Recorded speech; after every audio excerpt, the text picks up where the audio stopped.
ان الحمد لله نحمده ونستعينه ونستغفره ونعوذ بالله من شرور انفسنا ومن سيئات اعمالنا من يهده الله فلا مضل له ومن يضلل فلا هادي له واشهد ان لا اله الا الله وحده لا شريك له واشهد ان محمدا عبده ورسوله اما بعد فان خير الحديث كتاب الله وخير الهدي هدي محمد صلى الله عليه واله وسلم وشر الامور محدثاتها وكل محدثة بدعة وكل بدعة ضلالة وكل ضلالة في النار.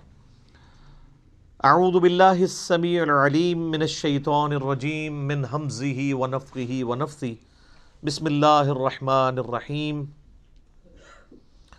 رب اشرح لی صدری ویسر لی امری واحلل عقدۃ من لسانی یفقہوا قولی.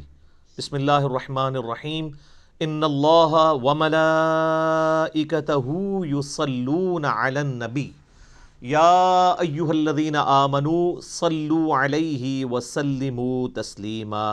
اللہم صل علی محمد وعلی آل محمد کما صلیت علی ابراہیم وعلی آل ابراہیم انک حمید مجید. اللہم بارک علی محمد وعلی آل محمد کما بارکت علی ابراہیم وعلی آل ابراہیم انک حمید مجید. اللہم ربنا آتنا فی الدنیا حسنة وفی الآخرة حسنة وقنا عذاب النار. ربنا آتنا من لدنک رحمة وہیئ لنا من امرنا رشدا. لا الہ الا انت سبحانک انی کنت من الظالمین. حسبنا اللہ ونعم الوکیل. یا حی یا قیوم برحمتک استغیث ولا حول ولا قوة الا باللہ العلی العظیم. آمین. الحمدللہ آج 15 دسمبر 2019 کو سنڈے کے دن قرآن کلاس نمبر 8 نمبر میں ہم اللہ کے فضل سے سورۃ البقرہ کا آغاز کرنے جا رہے ہیں. ہماری کلاس نمبر 7 پوری کی پوری سورۃ الفاتحہ کے اوپر تھی، چونکہ وہ قرآن حکیم کا مقدمہ ہے اور قرآن کی چند صورتوں میں سے ہے ایسی صورت جو مکمل طور پر یکمشت نازل ہوئی. سورۃ الفاتحہ جو ہے وہ نزول کے اعتبار سے تو مکی صورت ہے، لیکن پورے قرآن کا مقدمہ ہے. قرآن حکیم میں اب جتنے بھی مضامین آئیں گے ان سب کی جڑ سورۃ الفاتحہ کے اندر آ چکی ہے. سورۃ الفاتحہ کے کنزیکٹو بعد اللہ تعالیٰ نے سورۃ البقرہ کو مصحف کی ترتیب میں رکھا ہے. اگرچہ یہ ترتیب نزولی کے اعتبار سے مدنی صورت ہے، لیکن مصحف کی ترتیب میں یہ اگر سورۃ الفاتحہ کو قرآن کا مقدمہ مانا جائے تو پہلی صورت قرآن پاک کی سورۃ البقرہ ہے. اپنے حجم کے اعتبار سے سب سے بڑی صورت ہے قرآن حکیم کی ہے، اور مضامین کی گہرائی کے اعتبار سے بھی اگر کوئی شخص سورۃ البقرہ مکمل کور کر لے تو اسے آلموسٹ پوری کے پورے قرآن پاک کی ڈاکٹرن کلیئر ہو جائے گی. اور ظاہر ہے یہ آلموسٹ 2.5 پاروں پہ پھیلی ہوئی صورت ہے. آپ کو پتہ ہے کہ قرآن حکیم میں 2/3 قرآن جو ہے وہ مکی ہے اور 1/3 قرآن جو ہے وہ مدنی ہے. اس 1/3 قرآن میں سے بھی 2/3 حصہ وہ پہلے آلموسٹ 6.5 پارے ہیں جو 4 صورتیں ہیں مدنی. سورہ فاتحہ تو مکی ہے، وہ مقدمہ ہے. اس کے بعد سورہ البقرہ، سورہ آل عمران، سورۃ النساء اور سورۃ المائدہ، یہ کنزیکٹو 4 مدنی صورتیں ہیں اور یہ 6.5 پاروں کے اوپر پھیلی ہوئی ہیں. حالانکہ یہ ترتیب نزول کے اعتبار سے بعد کی صورتیں ہیں، بلکہ سورۃ المائدہ میں تو کچھ آیات ایسی ہیں جو بالکل اینڈ پہ نازل ہوئی ہیں. یہ 4 صورتیں نبی صلی اللہ علیہ وآلہ وسلم کی جو شریعت ہے اس کو آلموسٹ کور کرتی ہیں، پلس آپ علیہ السلام سے جو پہلے اگلی امتیں گزر چکی ہیں جیوز اور کرسچنز ان کے جو ایشوز تھے، انہوں نے جو غلطیاں کیں اور اس کی وجہ سے اللہ تعالیٰ کے عذاب کا کوڑا ان پر پڑا، اور الٹیمیٹلی اللہ تعالیٰ نے یہ ڈیسائیڈ کیا کہ اب نئی امت کھڑی کی جائے گی، اور وہ امتیں جو ہزاروں سال سے اللہ تعالیٰ کی طرف سے اس منصب پہ فائز تھی ان کو معزول کیا جائے گا، اور اسی کے سمبل کے طور پہ پھر تحویل قبلہ بھی ہوئی کہ اب امت بھی نہیں کھڑی کی ہے تو اب قبلہ بھی یروشلم کی بجائے خانہ کعبہ ہوگا جو ابراہیمی قبلہ تھا۔ میرا اس پہ بھی ایک کلپ چڑھا ہوا ہے کہ خانہ کعبہ یہ قبلہ اول بھی خانہ کعبہ ہے اور قبلہ آخر بھی خانہ کعبہ ہے، بیت المقدس یا یروشلم یہ درمیانی قبلہ ہے، کچھ عرصے کے لیے بیچ میں رہا۔ بہرحال وہ انشاءاللہ جب سورۃ البقرہ میں آیات آئیں گی تو ہم انہیں ڈیٹیل کے ساتھ ڈسکس کریں گے۔ ابھی تو چونکہ میں تعارف کے اوپر بات کر رہا ہوں، تو یہ جو 4 صورتیں ہیں یہ بھی جوڑوں کی شکل میں ہیں۔ پہلا جوڑا سورہ البقرہ اور سورہ آل عمران کا ہے۔ سورہ البقرہ مینلی جیوز کے ساتھ، یہودیوں کے ساتھ ڈیل کرتی ہے، اور سورہ آل عمران کرسچنز کے ساتھ، چونکہ وہ بھی اہل کتاب بھی ایک جوڑا تھا تو اس جوڑے کو اس اعتبار سے ایڈریس کیا گیا۔ اس سے اگلی جو 2 صورتیں ہیں سورہ النساء اور سورۃ المائدہ، اس میں بھی اہل کتاب سے بھی اور مشرکین عرب سے بھی اور ساتھ ہی ساتھ جو جیوز اور کرسچنز میں جو خرابیاں تھیں ان کو بھی ایڈریس کیا گیا ہے، اور پلس اللہ تعالیٰ نے جو پرانی شریعت تھی اس کے کچھ احکامات اسی طریقے سے پروسیڈ کروائے اور کچھ احکامات نئے نازل فرمائے شریعت محمدیہ صلی اللہ علیہ وآلہ وسلم کے اعتبار سے۔ لہٰذا ہم یہ کہہ سکتے ہیں کہ یہ جو 4 صورتیں ہیں یہ شریعت محمدیہ صلی اللہ علیہ وآلہ وسلم کو کور کرتی ہیں، پلس جو سابقہ امتیں ہیں جیوز اور کرسچنز ان کے ساتھ ڈیل کرتی ہیں، ان کے ایک جرائم کی لسٹ ہے۔ اور یہی حکمت ہے اس کے اندر کہ یہ صورتیں آغاز میں اس لیے رکھی گئیں تاکہ چونکہ اکثر مسلمان نسلی ہونے تھے، تو نسلاً جو مسلمان ہیں جن کے ماں باپ مسلمان ہیں جب وہ قرآن پڑھیں تو ان کو یہ پتہ چلے کہ اس امت سے پہلے بھی اللہ کی لاڈلی امتیں گزری ہیں، لیکن جب انہوں نے وقت کے پیغمبر کی دعوت کو پس پش ڈال دیا، کتابوں کو پس پش ڈال دیا، تو اللہ تعالیٰ نے پھر ان کا یہ لحاظ نہیں کیا کہ یہ لاڈلی امتیں ہیں، ان میں 3 کتابیں نازل ہوئی ہیں، تورات، زبور، انجیل، اور سینکڑوں صحائف نازل ہوئے ہیں اور ہزاروں پیغمبر آئے ہیں، اللہ تعالیٰ نے انہیں معزول کر کے نئی امت کھڑی کر دی۔ تو اگر تم بھی ویسا ہی کرو گے تو تمہارے ساتھ بھی ویسا ہی ہوگا۔ اور اس پہ جو سورۃ البقرہ کے پہلے 4 رکوع تو چونکہ قرآن حکیم کی پوری دعوت کا خلاصہ ہے، اور اس کے بعد جو اگلے 9 رکوع ہیں وہ بنی اسرائیل کے اوپر اللہ تعالیٰ نے فرد جرم عائد کی ہے، ان کی یعنی جو جرائم ہیں ان کو بیان کیا ہے، پھر اس کے بعد 7 یونیورسل ٹروتھ، ہر جرم کے بعد ایک آفاقی حقیقت اللہ نے بیان کی ہے کہ یہ میرا رول ہے، جب کوئی بھی کوئی یوں کرے گا میں اس کے ساتھ ایسا ہی کروں گا۔ وہ 7 یونیورسل ٹروتھ بھی انشاءاللہ سورۃ البقرہ کے اندر آئیں گے، لیکن یہ جو پہلے 4 رکوع ہیں یہ پورے قرآن کی دعوت کا خلاصہ ہے۔ پہلے 4 رکوع اگر کور کریں گے تو پھر آپ کو ساری کی ساری اس کتاب کا جو اسلوب ہے، یہ کس طریقے سے گفتگو کرتی ہے، وہ سمجھ آ جائے گا۔ تو چونکہ اکثر نسلی مسلمان تھے اس لیے یہ شروع میں صورتیں ہیں، اگرچہ ترتیب نزول کے اعتبار سے یہ مدنی ہے۔ پلس جو سابقہ امتیں ہیں ان میں بھی آپ دیکھ لیں اس وقت کرسچنز آلموسٹ 2.25 ارب کے قریب ہیں، ان کے لیے تو انٹرسٹ سورۃ الانعام میں یا سورۃ الواقعہ میں یا سورۃ الاعراف میں اس طریقے سے نہیں ہے جو انٹرسٹ ان کا سورۃ البقرہ اور سورہ آل عمران میں ہے، کیونکہ وہ ان کے معاملات کو مینلی ڈیل کر رہی ہے۔ تو اس لیے یہ صورتیں اللہ تعالیٰ نے بڑی حکمت کے ساتھ شروع میں رکھی ہیں، اور یہ یاد رکھیے گا یہ اس وقت جو ہمارے پاس مصحف موجود ہے اپنے نزول کی ترتیب کے اعتبار سے تو ایسا نہیں ہے، لیکن اللہ کے پاس لوح محفوظ میں اسی ترتیب سے ہے، اور اسی ترتیب سے نبی علیہ السلام نے جو دورہ کیا قرآن کا حضرت جبرائیل کے ساتھ، جو میں نے تعارف قرآن میں 6 لیکچر دے دیے ہیں وہ آپ سن سکتے ہیں، تو یہ نبی علیہ السلام نے مصحف خود لکھوایا اسی ترتیب کے ساتھ۔ میرے بھائیو، سورۃ البقرہ اور سورہ آل عمران جوڑا ہے، اور قرآن حکیم کی آلموسٹ ساری صورتیں ہی اکا دکا کے سوا جوڑے کی شکل میں ہیں۔ یہ ٹروتھ جو ہے سب سے پہلے ریویل کیا ہے حمید الدین فراہی رحمہ اللہ تعالیٰ نے، جن کو فوت ہوئے آلموسٹ 100 سال گزرے ہوں گے۔ ڈاکٹر اسرار صاحب کے بھی آپ سمجھ لیں دادا استاد، غامدی صاحب کے بھی دادا استاد، جو امین احسن اصلاحی صاحب تھے جو غامدی صاحب اور ڈاکٹر سراج صاحب کے مشترکہ استاد ہیں، ان کے وہ استاد تھے. انہوں نے یہ ٹروتھ ریویل کیا اور یہ حقیقت ان پہ اللہ تعالیٰ نے کھولی. ظاہر ہے قرآن کبھی بھی پرانا نہیں ہوگا کہ قرآن حکیم کی صورتیں جوڑوں کی شکل میں ہیں، اور انہوں نے کوئی اس کو انوینٹ نہیں کیا، بلکہ انہوں نے احادیث پہ جب تفکر کیا، پھر قرآن پاک کی آیات دیکھی تو ان کو آئیڈیا ہوا کہ واقعی تو جوڑوں کی شکل میں ہے. صورتوں کو اگر آپ کریٹیکلی واچ کریں، سورۃ الفلق اور سورۃ الناس یہ ایک جوڑا ہے. حدیث میں بھی المعوذتین، دو پناہ دینے والی صورتیں ان کو کہا گیا ہے. اور انسان میں بھی مرد و عورت کا جوڑا جو ہوتا ہے وہ ایک دوسرے کا ریسیپروکل ہوتا ہے، لیکن ایک مشترکہ چیز کی اچیومنٹ کے لیے وہ جوڑا جو ہے یعنی اولاد کی پیدائش کا ذریعہ دونوں کو بنایا گیا. سورۃ الفلق اور سورۃ الناس بڑا پرفیکٹ جوڑا ہے. سورۃ الفلق میں ان چیزوں کے شر کے اگینسٹ اللہ کی پناہ مانگی گئی ہے جو باہر سے حملہ آور ہوتی ہیں، اور سورۃ الناس میں ان چیزوں کے شر کے اگینسٹ پناہ مانگی گئی ہے جو داخلی ہیں، جو اندر سے حملہ آور ہوتی ہیں. تو یہ دونوں چیزیں امپورٹنٹ ہیں، باہر سے حملہ ہونے والی خارجی چیزیں اور داخلی چیزیں. جوڑا ہے. سورہ بقرہ سورہ آل عمران بھی جوڑا ہے. سورۃ البقرہ میں جوز اور سورہ آل عمران میں کرسچنز. اور اس کا اشارہ بھی موجود ہے صحیح مسلم کے اندر.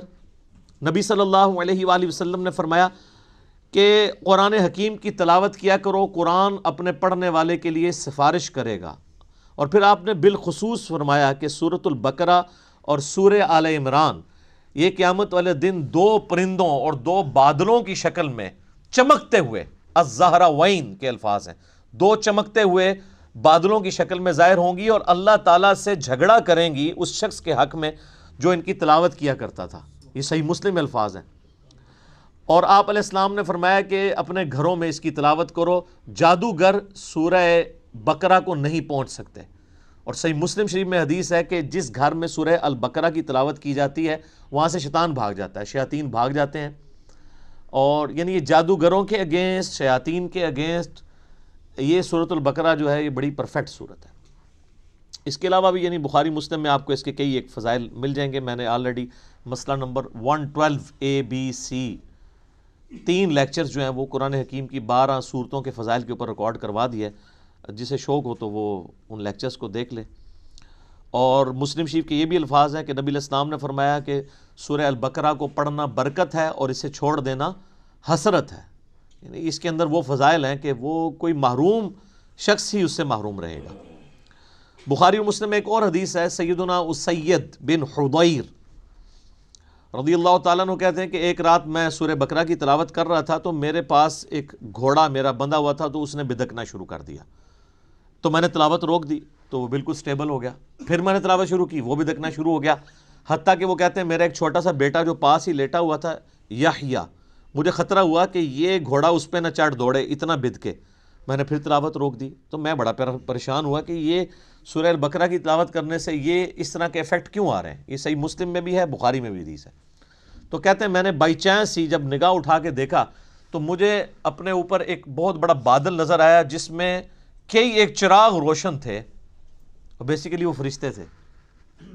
اور جب میں تلاوت شروع کرتا تھا وہ بادل نیچے آ جاتا تھا اور اس کی وجہ سے گھوڑا بدکتا تھا.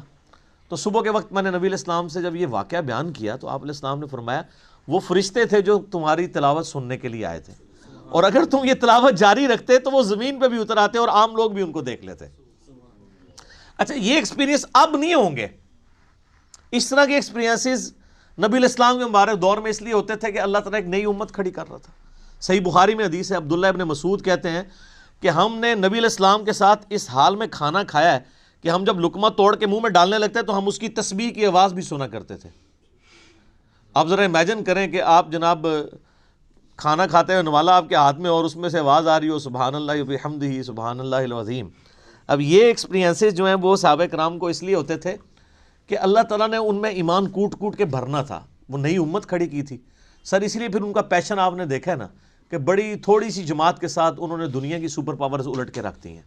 ان کو ایک لمحے کے لیے بھی شک نہیں ہوا تھا کہ ہم جو ہیں وہ کسی غلط دعوت کو لے کے چل رہے ہیں. اسی لیے تو ان کا کانفیڈنس لیول عروج کے اوپر تھا. تو جب وہ اتنے دلیر لوگ جب ٹکراتے تھے تو سامنے لوگ تو ان کا مقابلہ نہیں کر سکتے تھے. سیدنا خالد بن ولید یعنی ان کی مبارک عادت تھی جب بھی میدان جنگ میں جاتے تھے تو اپنے مخالف کمانڈر کو یہ خط لکھا کرتے تھے کہ میں ایسی فوج تم سے لڑانے کے لیے لے کے آیا ہوں کہ جتنا تمہیں عورتوں سے اور شراب سے شغف ہے نا، اس سے زیادہ وہ اپنی موت کو عزیز رکھتے ہیں، کیونکہ ان کے لیے ایک جنت استقبال کر رہی ہے۔ قرآن میں جب آیا کہ بڑھو اس جنت کی طرف جس کی چوڑائی زمین و آسمان کے فاصلے کے برابر ہے، سورۃ الحدید میں، تو سر پھر یہی کچھ ہی ہوگا۔ تو ایسی قوم کا مقابلہ کون کر سکتا تھا؟ تو لیکن اس قوم کو ایمان بالغیب سے ایمان بالشہادہ تک پہنچانے کے لیے نبی علیہ السلام کے مبارک ہاتھوں سے ایسے معجزات کروائے گئے، یا آپ کی مبارک زندگی میں ایسے معجزے ظاہر ہوئے جس سے لوگوں کو یقین آ گیا کہ نبی علیہ السلام اللہ کے سچے پیغمبر ہیں۔ بخاری مسلم میں کتنی حدیثیں ہیں آپ کی مبارک انگلیوں سے پانی کے چشمے جاری ہوتے ہوئے صحابہ کرام نے دیکھے۔ اب اگر کوئی شخص پانی کے چشمے انگلیوں سے جاری ہوتے ہوئے دیکھ لے، اور ایک پیالے میں مبارک ہاتھ رکھنے سے، بخاری مسلم کے الفاظ ہیں، جابر بن عبداللہ کہتے ہیں کہ 1500 صحابہ نے وضو کیا، جانوروں کو پانی پلایا اور سٹور کر لیا، اور اللہ کی قسم وہ پانی اتنا تھا کہ ہم 1,00,000 بھی ہوتے نا تو پانی زیادہ تھا۔ اس وقت بہرحال ہم 1500 تھے۔ اب اس طرح کے بے شمار یعنی ایکسپیرینسز، میں نے اس کے اوپر پورا لیکچر دیا ہے، مسئلہ نمبر 131 ABCD، نبی علیہ السلام کے معجزات کے اوپر، اس کے بعد پھر کرامات، استدراج، علوین، یہ ساری چیزیں کیا ہیں، ان کو میں نے ڈسکس کیا۔ تو اس طرح کے ایکسپیرینسز اس وقت ہو جایا کرتے تھے۔ پھر صحیح مسلم کے اندر ایک حدیث ہے کہ قرآن حکیم کی جو آیت اعظم ہے، آپ علیہ السلام نے ابی ابن کعب سے پوچھا کہ بتاؤ قرآن کی سب سے عظمت والی آیت کون سی ہے؟ تو انہوں نے کہا اللہ لا الہ الا هو الحی القیوم۔ نبی علیہ السلام اتنے خوش ہوئے کہ آپ نے اپنا مبارک ہاتھ ان کے سینے پہ مارتے ہوئے کہا کہ ابو منذر، تمہیں تمہارا علم مبارک ہو، یعنی بڑی آبزرویشن ہے تمہاری کہ تم نے قرآن حکیم کی سب سے عظیم ترین آیت کو، یعنی نبی علیہ السلام کے بتائے بغیر انہوں نے آبزرو کر لیا کہ یہ آیت ہے۔ پھر وہ بخاری میں، وہ بھی سورۃ البقرہ میں ہے، آیت الکرسی، آیت نمبر 255 ہے سورۃ البقرہ کی۔ پھر بخاری میں وہ بڑی لمبی حدیث ہے جو انسانی شکل میں آ کے شیطان جو ہے وہ مال جو تھا، مال غنیمت کہہ لیں، بیت المال کی جو حفاظت کے لیے حضرت ابو ہریرہ کو نبی علیہ السلام نے جو ہے وہ رکھا ہوا تھا، تو رات کے وقت وہ شیطان انسانی شکل میں آتا تھا۔ الٹیمیٹلی جب وہ پکڑا گیا تو اس نے پھر حضرت ابو ہریرہ کو ایک رشوت کے طور پہ آپ کہہ لیں، مدنی رشوت، الیاس قادری صاحب اس طرح کی چیزوں کو استعمال کرتے ہیں نا، تو ایک چھٹکارے کے لیے اس نے کہا میں تمہیں ایک وظیفہ بتاتا ہوں، مجھے چھوڑ دو تم۔ ان کا میں تو نبی علیہ السلام کے پاس پیش کروں گا تمہیں۔ ان کو نہیں پتا تھا یہ شیطان ہے، انسانی شکل میں آیا تھا، کیونکہ اس ٹائم علم غیب نہیں ہوتا تھا، یہ تو بزرگوں کو بعد میں پتہ چل جاتا ہے نا۔ تو حضرت ابو ہریرہ کو تو علم غیب کوئی نہیں تھا۔ اب نبی علیہ السلام کے پاس جب آئے، آپ نے فرمایا تمہیں پتہ ہے یہ 3 راتوں سے جو تمہارا مہمان بنا ہوا تھا نا چوری کرنے کے لیے، جو بیت المال کی آیا تھا، وہ شیطان تھا۔ البتہ جو اس نے جاتے ہوئے یہ بات کی نا کہ قرآن حکیم میں ایک آیت ایسی ہے کہ اگر تم رات کو بسترے پہ جاتے وقت تلاوت کر لو تو صبح تک اللہ تعالیٰ تمہاری حفاظت پہ ایک فرشتہ معمور کر لے گا، تو وہ ہے تو جھوٹا تھا، اس نے بات سچی کی ہے۔ تو اس سے ایک اصولی بات پتہ چل گئی کہ اگر کوئی جھوٹا شخص بھی صحیح بات کرے نا تو بات کو لینا چاہیے، بندے کو چھوڑ دینا چاہیے۔ یہاں حالت یہ ہے کہ کوئی بندہ جو ہے وہ بات کرتا ہے تو کہتے ہیں اس کی داڑھی پوری نہیں ہے تو ہم اس کی بات نہیں مانیں گے، یہ ہمارے فرقے کا نہیں ہے ہم اس کی بات نہیں مانیں گے۔ وہ یہ دیکھو بات کیا کر رہا ہے، یہ نہ دیکھو بات کون کر رہا ہے۔ یہ نبی علیہ السلام نے ہمیں تعلیم دی ہے، اور مولویوں کی کامیابی کا راز یہی ہے کہ وہ اس حدیث کے اوپر عمل نہیں کرنے دیتے، وہ فوراً ڈکلیئر کرتے ہیں یہ تو بدعتی ہے، یہ تو گمراہ ہے، یہ رافضی ہے، یہ ناسبی ہے، یہ خارجی ہے، یہ بد مذہب ہے، اس سے بچنا ہے۔ تو سب سے بڑا بد مذہب اس روئے عرض پہ اگر کوئی ہو سکتا ہے تو شیطان ہی ہو سکتا ہے نا، اور کنفرم جہنمی اگر کوئی ہو سکتا ہے تو شیطان ہے۔ تو نبی علیہ السلام فرمایا ہے جھوٹا ہے، بات سچی کی ہے۔ تو شیطان اگر سچی بات کرے تو لے لیں، تو اگر آپ ہمیں شیطان ہی سمجھتے ہیں تو تب بھی آپ بات دیکھیں، اب وہ بات آپ کے خلاف ہے تو یہ اسی طریقے سے ہے کہ وہ انگریز آپ کو آ کے کہے کہ جی سورہ بقرہ کی آیت نمبر 279 میں اللہ تعالیٰ نے ڈکلیئر کیا ہے اس شخص کو، اللہ اور اس کے رسول کی جنگ ہے اس کے خلاف جو سود کھاتا ہے۔ آپ کہیں جی چونکہ تو انگریز ہے اس لیے میں یہ بات نہیں مانتا، تو وہ آپ انگریز کا انکار کر رہے ہوں گے یا قرآن کا؟ قرآن کا۔ تو آپ کو یہ دیکھنا ہے کہ کتاب و سنت کی دلیل اس نے کیا پیش کی ہے، کیونکہ اگر آپ یہ قدغن لگا دیں گے تو پھر سر جو آپ اپنی پبلک پہ قدغن لگا رہے ہیں نا، تو لگانے والوں کو بھی گمراہ ڈکلیئر کیا ہوا ہے دوسرے فرقے والوں نے، پھر وہ بھی بالکل ٹھیک ہے. بریلوی پھر بالکل ٹھیک ہے کہ اہل حدیث کی بات نہیں سننی چاہیے، کیونکہ اہل حدیث جو کہہ رہے ہیں کہ بریلویوں کی بات نہیں سننی چاہیے. پھر سنی بالکل ٹھیک ہے کہ شیعہ کی بات نہیں سننی چاہیے، کیونکہ شیعہ بھی کہہ رہے ہیں کہ سنیوں کی بات نہیں سننی چاہیے. تو اس امام میں سارے کے سارے ہی ننگے ہیں. تو آیت اعظم قرآن حکیم کی صحیح مسلم کی حدیث کے تحت آیت الکرسی وہ بھی سورۃ البقرہ کا حصہ ہے. پھر صحیح مسلم میں ایک حدیث ہے، حضرت جبرائیل علیہ السلام نبی علیہ السلام کے پاس بیٹھے ہوئے تھے، تو اچانک آواز سنی انہوں نے، تو آسمان کی طرف سر اٹھایا تو کہا یا رسول اللہ صلی اللہ علیہ وآلہ وسلم، آج آسمان کا وہ دروازہ کھلا ہے جو آج سے پہلے نہیں کھلا، اور اس آسمان سے ایک فرشتہ نازل ہوا ہے جو یہ میرے پاس کھڑا ہے، آپ کو سلام عرض کر رہا ہے، اور یہ اللہ کی طرف سے خاص خبر لے کے آیا ہے. تو پھر اس نے بتایا کہ اللہ تعالیٰ کی طرف سے آپ کو 2 نوروں کی بشارت ہو جو آپ سے پہلے کسی پیغمبر کو نہیں دیے گئے. نمبر 1 سورۃ الفاتحہ، اور نمبر 2 سورۃ البقرہ کی آخری 2 آیات، آمن الرسول بما انزل الیہ من ربہ والمؤمنون. اور صحیح بخاری اور مسلم دونوں میں حدیث ہے کہ جو یہ رات کے وقت سورہ البقرہ کی آخری 2 آیات پڑھ لے گا تو اس میں جو کچھ اس نے اپنے رب سے مانگا ہے اس کو عطا کر دیا جائے گا. وہ تجدید ایمان ہے، ٹھیک ہے، اس میں سب کچھ ایمانیات ہیں، پھر دعائیں ہیں اللہ سے. اسی لیے ہم نے اپنے صبح شام کے اذکار کارڈ، بلو کارڈ کے اوپر یہ وظیفے کے طور پہ لکھا ہوا ہے.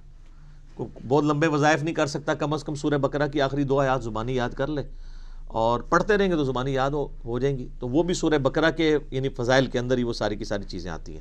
باقی اس پہ بولا جائے تو یہ وقت یعنی کافی زیادہ درکار ہے. بنیادی گفتگو کرنا اس لیے ضروری ہوتی ہے، بعض کے لیے انٹرسٹ کا باعث ہوتا ہے، جس طرح بعض لوگوں کے لیے یہ بڑا انٹرسٹ ہوتا ہے کہ یہ سورت مکی ہے یا مدنی ہے. تو یہ بھی کوئی پیٹ نہیں ہے. کئی صورتیں ہیں جن میں اختلاف ہے مکی اور مدنی ہونے پہ، کئی پہ ڈیفینیٹلی ہے. جس طرح کہ اب یہ سورہ بقرہ یہ ڈیفینیٹلی مدنی صورت ہے، پھر اس میں ایسی آیات بھی آئیں گی جو مدینہ شریف سے تعلق رکھنے والے واقعات ہیں. ٹھیک ہے، سورت کے اسلوب کو سمجھنے کے لیے اگر کوئی انٹرسٹ کے طور پہ چاہتا ہے، بہرحال اس سے کوئی فرق نہیں پڑتا وہ مکی ہے مدنی ہے. اصل چیز ہے قرآن کا کانٹیکسٹ قرآن کے اندر کلیئر ہے. تو آپ یہ دیکھیں، اب اپنے اپنے مصحف کھول لیں آپ. سورۃ البقرہ جو ہے مدنی صورت ہے، اور اس میں 286 آیات ہیں. اعوذ باللہ من الشیطان الرجیم، بسم اللہ الرحمن الرحیم. الف لام میم. اس کو ایسے ہی پڑھنا ہوتا ہے، الف لام میم نہیں ہے، یہ وہ اردو میں ہے. عربی میں سے ایسے ہی پڑھنا ہوگا، 3 سے 5 الف تک کھینچنا ہوگا، لام کو بھی اور میم کو بھی. اور لام اور میم چونکہ اس کا جنکشن ہے تو میم کے اوپر تشدید بھی ہے، غنہ بھی ہو رہا ہوگا اس اعتبار سے کہ میم کی آواز. تو یہ حروف مقطعات ہیں. اس کے اوپر بڑے لوگوں نے تب آزمائی کی ہے، بڑی کوششیں کی ہیں، سنیوں میں بھی شیعہ کے اندر بھی. ہمارے قریبی دوست ہیں، شیعہ عالم دین ہیں، ثاقب اکبر صاحب، جو ملی یکجہتی کونسل کے سیکٹری بھی ہیں. انہوں نے ایک پوری کتاب لکھی ہے حروف مقطعات کے اوپر. انہوں نے سارے اقوال جو اہل سنت کے ہاں بھی تھے، اہل تشیع کے ہاں بھی تھے، ان سب کے سب اقوال کو جمع کیا ہے. الٹیمیٹلی رزلٹ یہ ہے کہ یہ اللہ اور اس کے نبی علیہ السلام کے درمیان جو ہے کوڈ ورڈز ہیں، اور کچھ الفاظ کو تو ہم قرآن حکیم کی روح سے ان کا مطلب بھی جان سکتے ہیں. اور عربی میں اس وقت عربی لنگوسٹک کے اندر مستعمل تھا اس طرح کے کوڈ ورڈز یوز کرنا. تو اس لیے کبھی بھی مشرکین عرب نے اس کے اوپر اعتراض نہیں کیا کہ یہ اس کا مطلب بتایا جائے ہمیں، کیونکہ ان کے بھی کوڈ ورڈز چلتے تھے. کچھ کا بتا بھی دیا گیا، جس طرح کہ جو سورہ نون ہے،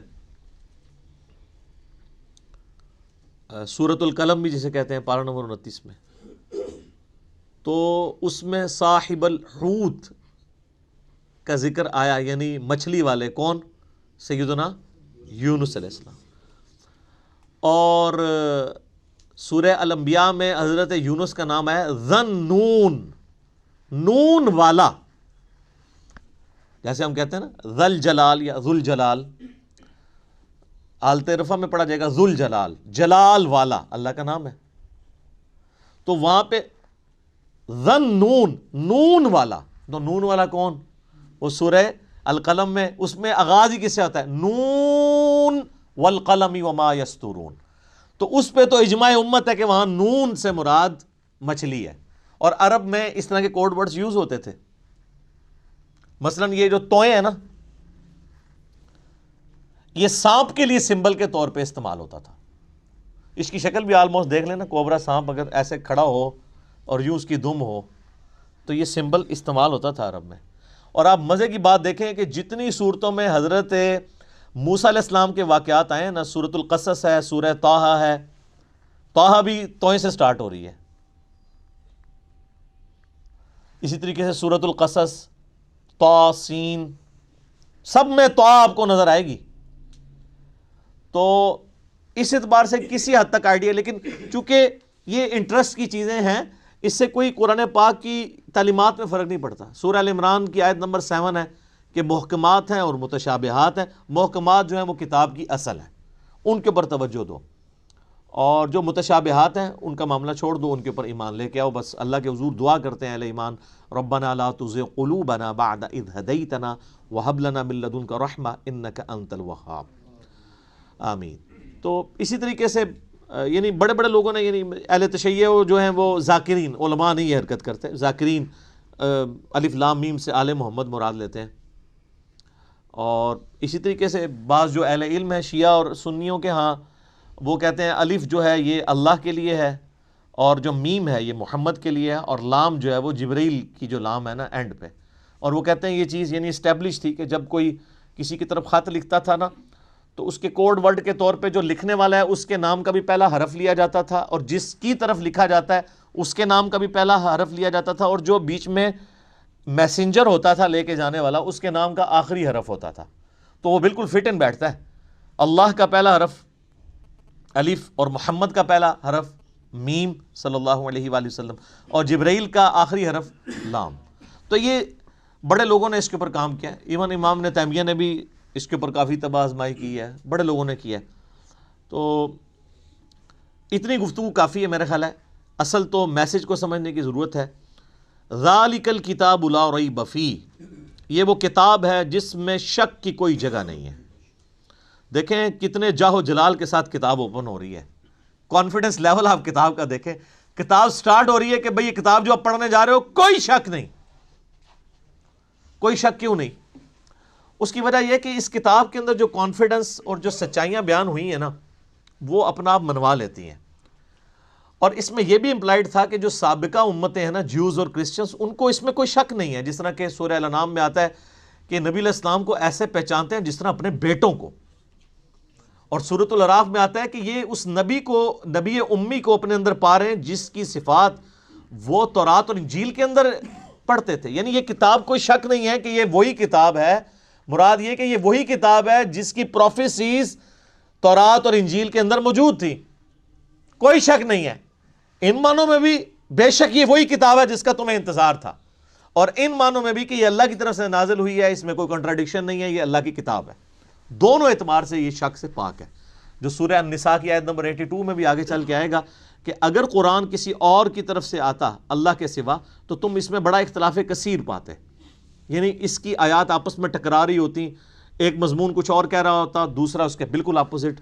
تو اتنی موٹی کتاب بغیر ٹکراؤ کے یہ اللہ کا کلام ہے. اور پھر اس کا جو کانفیڈنس لیول ہے نا، یہ کئی لوگوں کو بڑا اپیل کرتا ہے. یہ عبد الرحیم گرین جو ہے نا، مسلمان ہوئے ہیں نا، جو اس وقت انگلینڈ کے اندر بہت بڑے ایک مسلمان اسکالر ہیں، وہ ایسا بندہ ہے کہ یعنی اس وقت جتنے لوگ مسلمان ہوئے ہیں نا، بڑے ہائی ٹیر پہ لوگ، ان میں اس طرح کا بندہ کوئی نہیں ہے. یوسف ایسٹس اگر ہیں تو یوسف ایسٹس جو تھے امریکن یعنی پروٹیسٹنٹ ایک پریسٹ تھے، وہ مسلمان ہوئے ہیں.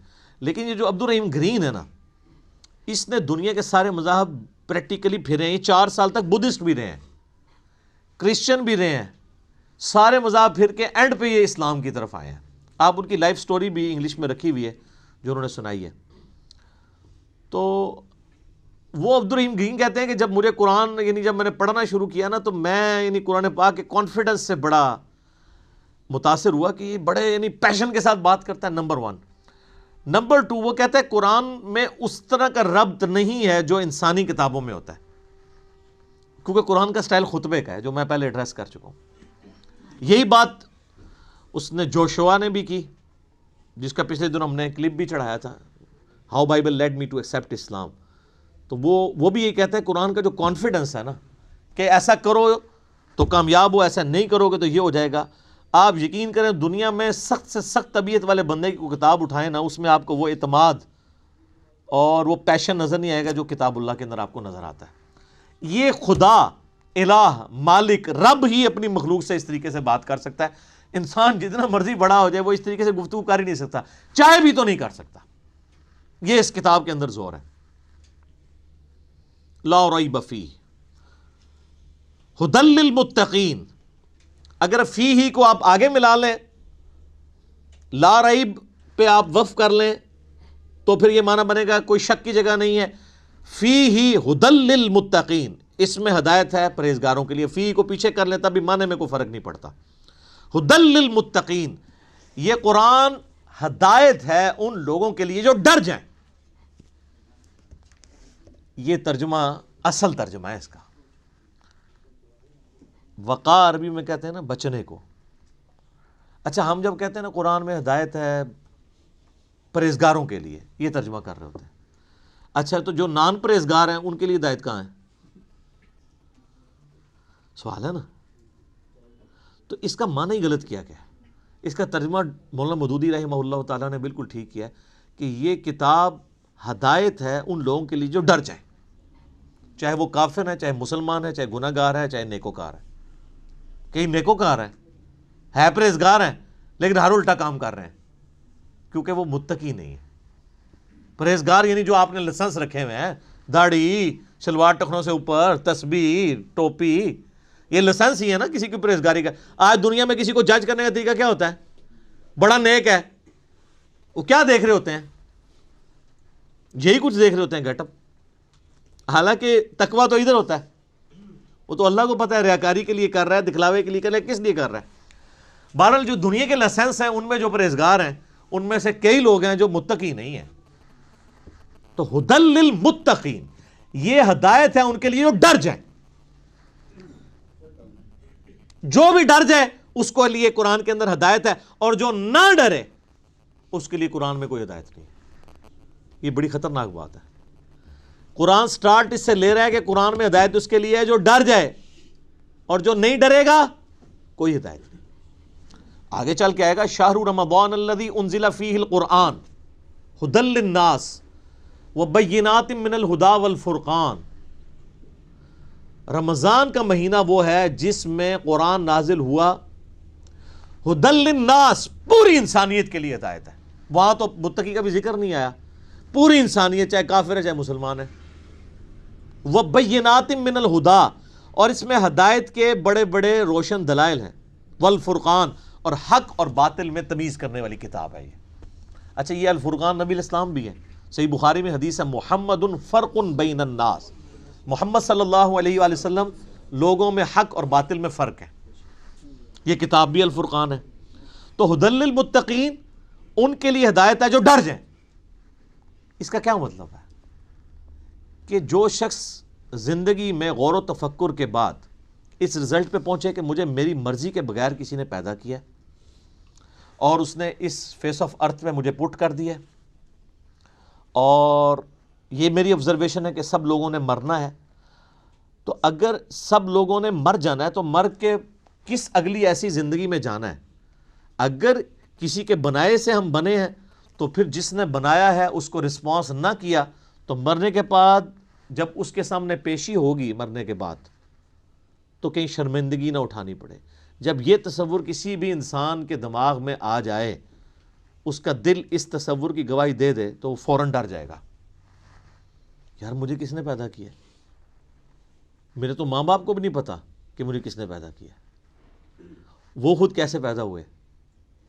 تو الٹیمیٹلی ایک خدا کا تصور آتا ہے نا, وہ اللہ جس نے ہماری مرضی کے بغیر ہمیں پیدا کیا وہ ہمارے ساتھ کچھ بھی کر جائے ہمیں کو بچا نہیں سکتا. سب سے بڑا تو اس نے ہمارے ساتھ کام کر دیا نا کہ پیدا کر دیا, ہم سے پوچھ کے کیا. تو اب بھی جو کچھ وہ کرے گا تو کوئی نہیں کچھ کر سکتا. تو اس میں پھر آسانی کی راہ کیا ہے کہ اسی رب کی پناہ لے لی جائے, اور اسی کے لیے کتابیں نازل ہوئیں, پیغمبر آئے, کہ سورۃ البقرہ کے پہلی 4 رکوع کے اندر پورے قرآن کا خلاصہ آ جائے گا. تو جب ایسا شخص غور و تفکر کرے گا نا تو فوراً اس کے اندر ایک ڈر پیدا ہوگا، یار میرا کیا بنے گا، کہیں میں نے جانا ہے، کسی کو منہ دکھانا ہے، میں کیا کروں؟ تو اس کے لیے پھر قرآن میں ہدایت ہے. ایسا شخص الٹیمیٹلی قرآن تک بھی پہنچ جائے گا، پیغمبروں کی تعلیمات تک بھی پہنچ جائے گا، اور ایسا شخص جب قرآن کو پڑھے گا تو اسے ہدایت ملے گی. فذکر بالقرآن من یخاف وعید، اے نبی علیہ السلام قرآن سے اسے نصیحت کریں جو اللہ کی دھمکی سے ڈر جائے. کتنی حیران کن بات ہے، نبی علیہ السلام کو منع کیا گیا، جو دھمکی سے نہیں ڈرتا اس کے لیے کوئی نصیحت نہیں ہے. فذکر ان نفعت الذکر، نصیحت کرو اگر نصیحت کرنا کسی کو فائدہ دیتا ہو. سیذکر من یخشی، نصیحت اس کو کریں جو ڈرتا ہے. وَيَتَجَنَّبُهَا الْأَشْقَى، اور جو شکی ہو چکا ہے، بدبخت ہو چکا ہے، ڈرنے کے لیے تیار نہیں، چھوڑ دیں. الَّذِي يَصْلَى النَّارَ الْكُبْرَى، اس کا علاج یہ کہ ہم اسے بڑی آگ پہ پیش کریں گے. ثُمَّ لَا يَمُوتُ فِيهَا وَلَا يَحْيَا، پھر وہ نہ وہاں پر زندوں میں ہوگا نہ مردوں میں. قَدْ أَفْلَحَ مَن تَزَكَّى، بے شک کامیاب وہ ہوا جس نے اپنے نفس کا تزکیہ کر لیا، پاکیزگی کی روش اختیار کر لی. وَذَكَرَ اسْمَ رَبِّهِ فَصَلَّى، اور اپنے رب کا نام لے کر نماز قائم کی، نماز پڑھی. آپ دیکھیں کہ سورہ الاعلیٰ، اس کو آپ پورے کے پورا یعنی ایک جو اللہ کی دعوت ہے اس کو کور کرتی ہے. بل تؤثرون الحیات الدنیا، لیکن تمہارا اصل مرض یہ ہے کہ تم دنیا کی زندگی کو ترجیح دیتے ہو. والآخرۃ خیر لک من الاولی، والآخرۃ خیر وابقی، جبکہ آخرت جو ہے وہ بہتر بھی ہے اور باقی بھی رہنے والی. ان ھذا لفی الصحف الاولی، یہی ایک یونیورسل ٹروتھ اور کانٹے کی اصل بات تھی جو قرآن سے پہلے صحیفوں میں بھی نازل ہوئی تھی. صحف ابراہیم و موسیٰ، چاہے وہ ابراہیم کے صحائف ہوں چاہے موسیٰ علیہ السلام کے صحائف، ایک ہی کانٹے کی بات تھی. کیا؟ بل تؤثرون الحیات الدنیا والآخرۃ خیر وابقی. اب یہ بھی سر پھر ہم صحیح کہتے ہیں نا کہ کتابوں کا خدا اور ہے اور بابوں کا خدا اور. یہ کتابیں ڈسکس ہو رہی ہیں. اللہ اکبر. الذین یؤمنون بالغیب، وہ ڈر جانے والے لوگ کون ہیں؟ ان کی نشانی آئی ہے کہ وہ غیب پر ایمان رکھتے ہیں. غیب کہتے ہیں ان سین چیز کو. جو غیب پر ایمان نہیں رکھتا اس کے لیے قرآن میں کوئی ہدایت نہیں ہے. اچھا غیب پہ سب نے ایمان رکھا ہوا ہے، لیکن جب ان سے پوچھیں گے تو پتا چلے گا واقعی رکھا ہوا ہے. کسی بھی شخص سے اگر آپ پوچھیں کہ یہ جو دنیا کا سارے کا سارا نظام چل رہا ہے ایک بڑا سسٹمیٹک وے سے چل رہا ہے، یہ آرگنائزڈ ہے. اب تو جس طرح سائنس نے ترقی کی ہے، پہلے تو وہ زمانہ تھا لوگ کہتے تھے مٹی سے خود بخود ڈڈو بن کے نکل آتے ہیں. نہ اس وقت لوگوں کو ڈی این اے اسٹرکچر کا پتہ تھا، نہ جینز کا. اب تو لوگ کہتے ہیں نا جی نہ جناب، یہ تو پاسبل ہی نہیں ہے. زمین و آسمان کی ساری مخلوقات مل کے مٹی سے ڈڈو نہیں بنا سکتی، یہ بنانے سے بن رہا ہے. انڈے میں سے چوزا بنانے سے نکل رہا ہے. تو یہ اتنے آرگنائز چیز ہے. وہ کہتے ہیں نہیں جی کوئی ایک سپریم بینگ یا کوئی سپر نیچرل ایجنسی ہے جس نے ہر چیز کو ایک ٹریک کے اوپر چڑھایا ہوا ہے کہ ایک بیج بوتے ہیں 6 ارب گنا بڑا درخت بن جاتا ہے. اس بیج کے اندر جو زندگی ہے پھر اس کے اندر کس طریقے سے وہ پرفارم کرتا ہے، پتے پھر پھول نکلتے ہیں، پھر پھل بنتا ہے، پانی کے ذریعے کیا کچھ ہو رہا ہے. یعنی ایک تو ایک ٹاپک ہے، اس پہ گھنٹوں بولا جا سکتا ہے. یہ ساری جو فزیکل فنومینا آف نیچر ہے، قانون قدرت ہے، جب ان کو آبزرو کرتا ہے نا تو غیب پہ سارے ایمان رکھے ہیں کہ نہیں یار کوئی چلا رہا ہے. پوچھیں کدھر ہے؟ وہ کہتے ہیں ہمیں نظر نہیں آ رہا، لیکن وہ ایسا باطن ہے کہ اس سے زیادہ ظاہر کوئی نہیں ہے، اور ایسا ظاہر ہے کہ اس سے زیادہ باطن کوئی نہیں ہے. اللہ اپنی قدرتوں سے کتنا ظاہر ہے لیکن سب سے پوشیدہ ہے. تو یہ سب کچھ غیب کی طرف انسان کو لے جاتا ہے. تو وہ یقین کیے ہوئے ہیں ڈر جانے والے لوگ کہ یار کسی کے کرنے سے ہو رہا ہے. یہ جو ہارمنی ہے یونیورس کے اندر، سر اب جو کچھ ہمیں پتہ چل رہا ہے سائنس کی برکت سے تو انسان پریشان ہو جاتا ہے کہ یہ نظام چل رہا کیسے ہے. میں آپ کو صرف یہ بتاتا ہوں کہ سائنٹسٹ کہتے ہیں کہ اس کائنات میں اتنا بیلنس ہے کہ اگر ایک بال پوائنٹ کو اس کی نوک پہ کھڑا کر دیا جائے, یہ پاسبل ہے کہ نوک پہ کھڑا ہو جائے؟ بہت ہی زیادہ کوئی سوفسٹیکیٹڈ بیلنس ہو تو یہ پاسبل ہے, اور یہ 1 ارب سال یوں کھڑی رہے, گرے نا. اس سے زیادہ بیلنس جو ہے نا وہ اس کائنات میں ہے, اور یہ balance millions of fine tunings کے ساتھ چل رہا ہے. ایک ایک فائن ٹیون اگر خراب ہو جائے نظام نہیں چل سکتا. یعنی پانی کو اگر آپ دیکھیں تو پانی کی جتنی پراپرٹیز ہیں, کیمیکل پراپرٹیز, فزیکل پراپرٹیز, ہر ایک فائن ٹیون ہے. اس کی گریوٹی ڈسٹرب ہو جائے ختم. یہ فضا کے اندر جو آکسیجن اور نائٹروجن کی مقدار ہے, نائٹروجن زیادہ ہو جائے یا آکسیجن کم ہو جائے, کوئی زندہ رہ سکتا ہے؟ یہ بھی ایک فائن ٹیوننگ ہے. سورج کا زمین سے فاصلہ, یہ بھی فائن ٹیوننگ ہے. پھر سورج اور زمین کے درمیان جو اللہ تعالیٰ نے لیئرز رکھی ہیں, 99.99% ہارمفل ریز ہیں سورج کی, وہ نیچے آتی نہیں ہیں, راستے میں ریپیل ہو جاتی ہیں. کچھ اگر کراس بھی کرتی ہیں ارتھ میگنیٹک فیلڈ کی وجہ سے ریپیل ہو جاتی ہیں, اور صرف وہی آتی ہیں. سر سائنٹسٹ کہتے ہیں کہ یہ میریکل پلانٹ بنایا گیا ہے اس لیے کہ یہاں پہ زمین پہ انسانیت کو آباد کیا جائے. وہ کہتے ہیں یہ پلان کے بغیر ہو ہی نہیں سکتا. اس کو لائف کے لیے, لائف ایگزسٹ کرنے کے لیے فیزیبل بنایا گیا ہے. وہ کہتے ہیں سپریم بی یا مدر نیچر, کوئی بھی نام دے دیں, الٹیمیٹلی غیب پہ سب کے سب لوگ ایمان رکھتے ہیں. تو سر جب وہ اس طرح کے غیب پر ایمان رکھنے والے لوگ ہوں گے تو پھر الٹیمیٹلی ان کے اندر ایک کوالٹی پیدا ہو جائے گی کہ وہ اس گاڈ کو رسپانس کریں گے. وہ کہیں گے بس سب کچھ پھر تو ہی تو ہے, تیرے لیے سب کچھ ہونا چاہیے.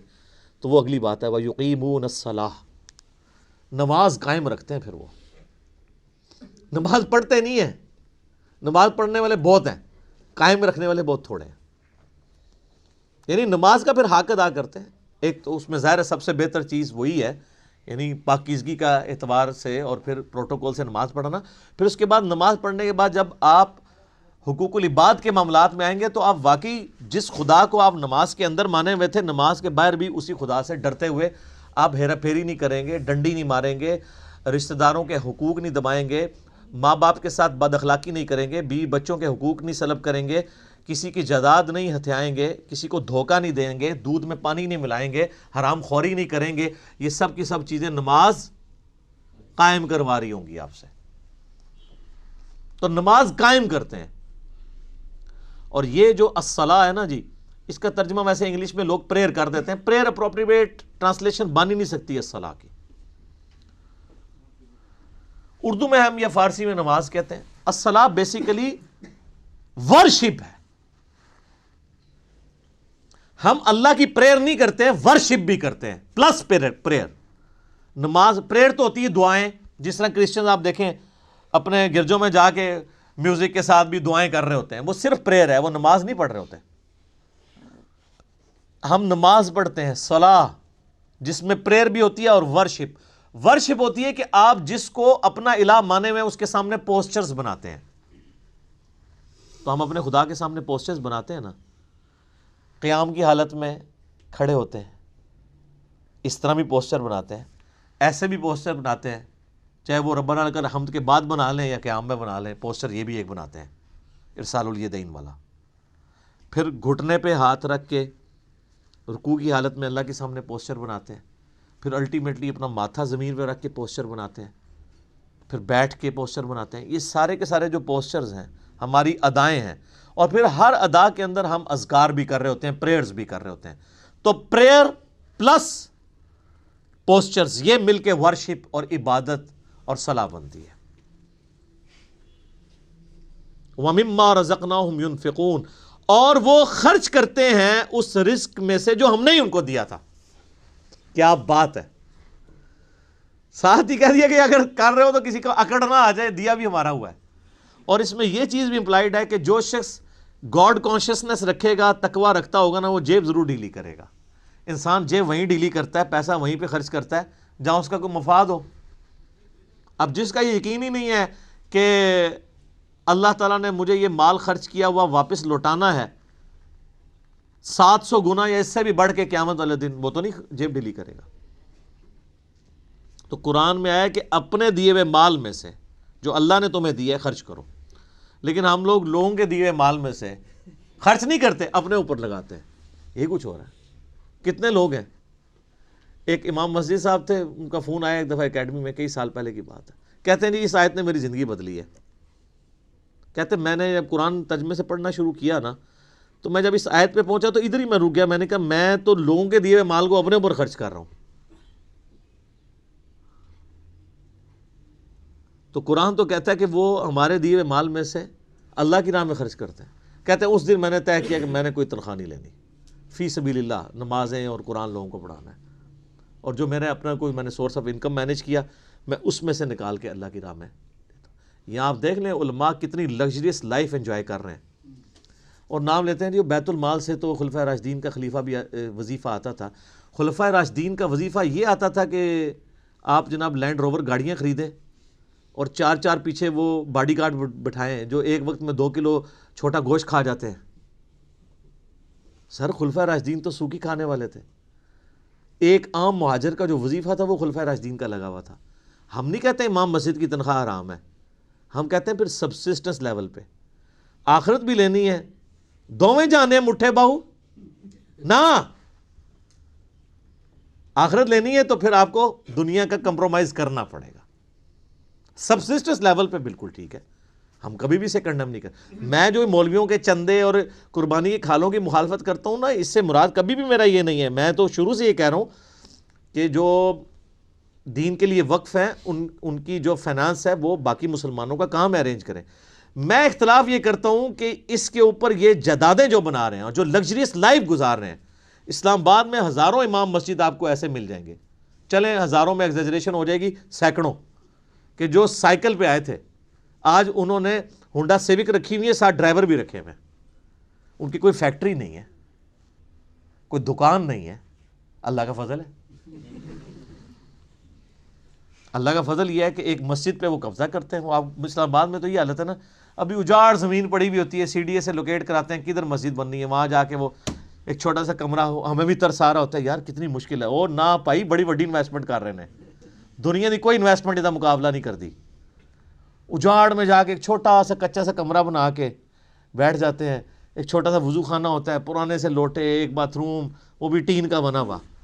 لیکن سر 5-6 سال جب گزرتے ہیں وہاں پہ ایک عالی شان مسجد ہوتی ہے اور ایک بہت بہترین قسم کی رہائش ہوتی ہے، جو اگر اسلام آباد میں آپ کو لینی پڑ جائے تو 40-50 ہزار روپیہ اس رہائش کا کرایہ ہوگا، وہ اس مولوی صاحب کی فری ہوتی ہے، اور ایون اس کے اندر جو بل آ رہے ہیں وہ بھی مسجد انتظامیہ دے رہی ہوتی ہے۔ لاکھ روپے کا ایک ایوریج پیکج وہ لے رہا ہوتا ہے، تنخواہ جو ہے وہ تو ویسے ہی ہوتی ہے نا چونگا۔ اور اس کے علاوہ جو جمعے کی نماز کے بعد جو لوگ ویسے مٹھی میں رکھ کے چلے جاتے ہیں وہ علادہ سے، ٹھیک ہے نا۔ تو یعنی ایک پورا ایک سسٹم ہے جو اس کے اوپر چل رہا ہے۔ تو ہم کہتے ہیں سبسسٹنس لیول کے اوپر لائف گزاریں، پھر آپ نام لیں خلفائے راشدین کا۔ لیکن اچھا آپ کو واقعات تو سنائیں گے کہ حضرت عمر سے پوچھ لیا جی وہ کرتا کیسے سلوایا آپ نے، تو یہ جو واقعہ سنا رہے ہیں اسی سے وہاں کھڑے ہو کے نا سر آپ نے یہ گاڑی کہاں سے لی ہے، تو اس کے وہ دہشت گرد قسم کے مریدین آپ کو پکڑ لیں گے کہ آپ کو تمیز نہیں بات کرنے کی، یعنی اس کا مطلب ہے یہ سیدنا عمر سے بھی بڑا اپنے آپ کو سمجھتے ہیں۔ دیکھیں نا، تو پھر ہمیں واقعات کیوں سناتے ہیں آپ اگر خود آپ عمل نہیں کرتے؟ تو اللہ کے دیے ہوئے مال میں سے اس کی راہ میں خرچ کرتے ہیں۔ بخاری مسلم میں حدیث ہے، انسان کہتا ہے میرا مال میرا مال میرا مال، اور تیرا مال تو نبی علیہ السلام فرمایا وہ ہے جو تو نے کھا لیا یا پہن کے بوسیدہ کر لیا یا اللہ کی راہ میں خرچ کر کے قیامت والے دن کے لیے سٹور کر لیا اللہ کے ڈیوائن بینک میں، باقی تو تیرے ورثہ کا مال ہے۔ بخاری اور مسلم دونوں میں حدیث ہے کہ انسان کے 3 دوست ہیں، ایک ہی قبر میں ساتھ جاتا ہے، وہ اس کے اعمال ہیں، باقی اس کا مال اور اس کے رشتہ دار وہ باہر ہی رہ جاتا ہے۔ تو جس نے ساتھ جانا ہے اس کے ساتھ پھر پکی یاری لگانی چاہیے نا۔ اللہ اکبر۔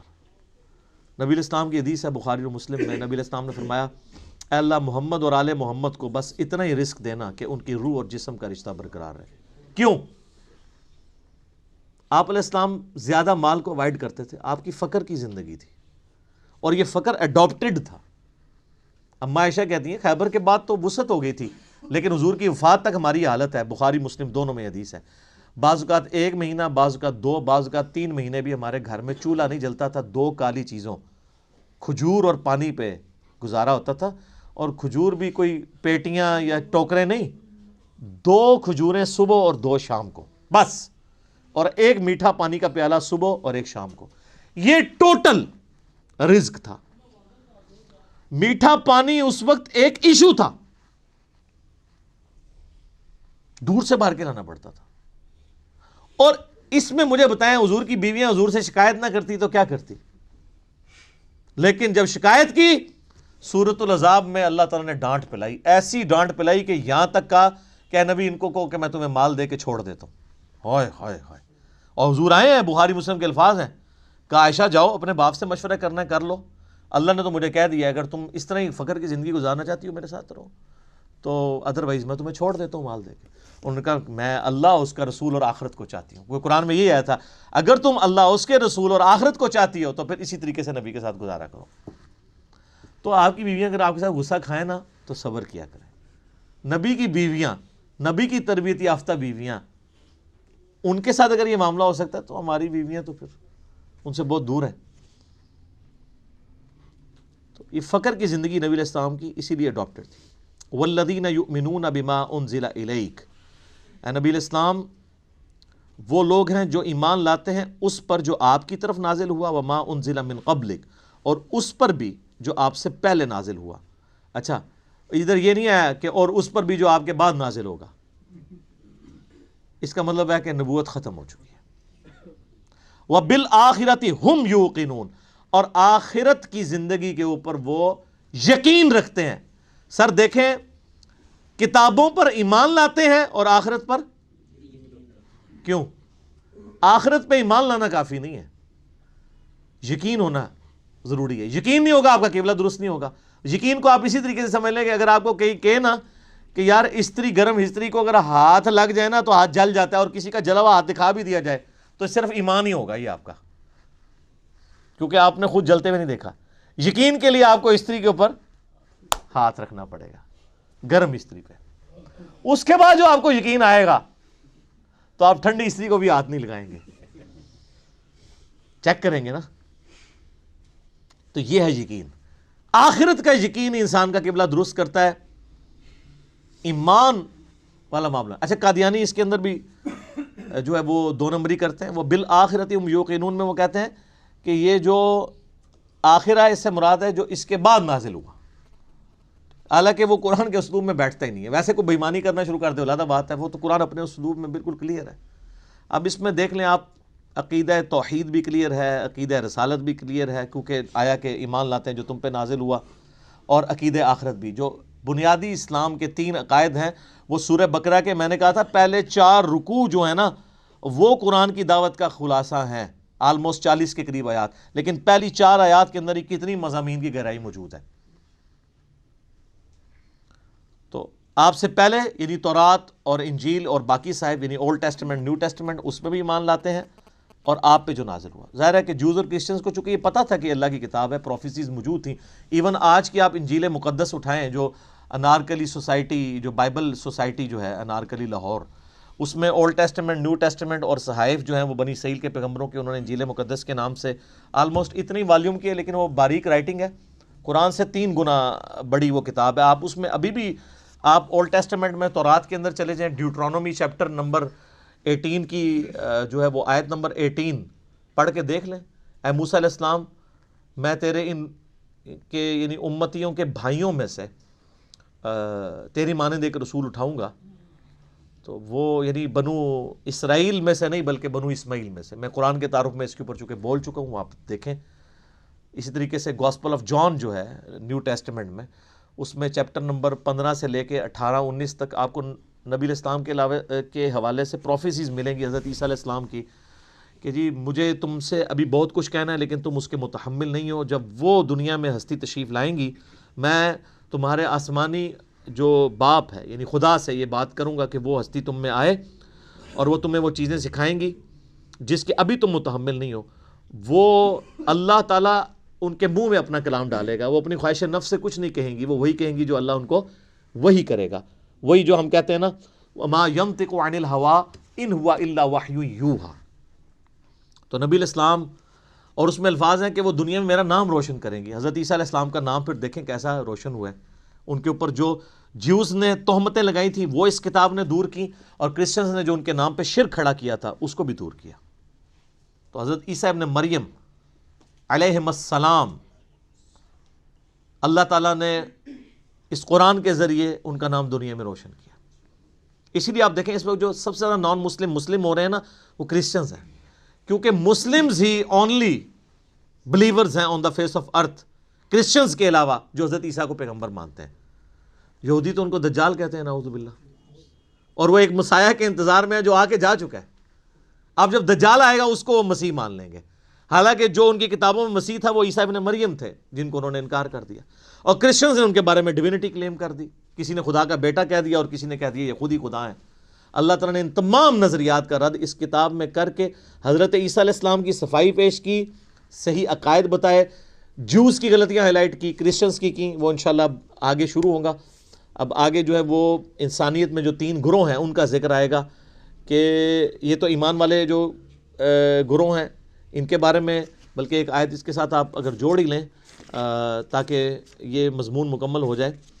اگلی آیت جو ہے نا اولئک علی ھدی من ربہم واولئک ھم المفلحون، ایسے ہی لوگ اپنے رب کی طرف سے ہدایت پہ ہیں اور ایسے ہی لوگ کامیاب ہونے والے ہیں. یہ پہلی 5 آیات کے اندر اللہ تعالیٰ نے انسانیت کے پہلے گروہ کا ذکر کیا ہے جو ایمان تک پہنچے گا. اس کے بعد پھر کافروں کا ذکر آئے گا، پھر اس کے بعد منافقین کا. یہ 3 گروہوں کا ذکر آئے گا. آج ہم نے سورۃ البقرہ کی پہلی 5 آیات کے اندر ان لوگوں کو کور کر لیا ہے، اور اس کا پھر کنکلوژن بھی اللہ نے سنا دیا کہ کامیاب لوگ پھر یہی ہوں گے. ٹھیک ہوگا جی. سبحانک اللہم وبحمدک اشہد ان لا الہ الا انت استغفرک واتوب الیک. اللہم صلی علی محمد وعلی آل محمد کما صلیت علی ابراہیم وعلی آل ابراہیم انک حمید مجید. اللہم بارک علی محمد وعلی آل محمد کما بارکت علی ابراہیم وعلی آل ابراہیم انک حمید مجید. اللہ تعالیٰ سے دعا ہے جو حق بات میں نے کہی اللہ تعالیٰ ہمارے دلوں میں راسخ فرمائے. اگر جذبات میں میرے منہ سے کوئی غلط بات نکل گئی اللہ تعالیٰ ہمیں معاف بھی کر دے، ہمارے دلوں سے محو کر دے، ہمیں کتاب و سنت کی تعلیمات پر عمل کر کے دوسرے بھائیوں تک پہنچانے کی توفیق عطا فرمائے. سبحانک اللہم وبحمدک اشہد ان لا الہ الا انت استغفرک واتوب الیک وما علینا الا البلاغ المبین. جزاکم اللہ خیرا.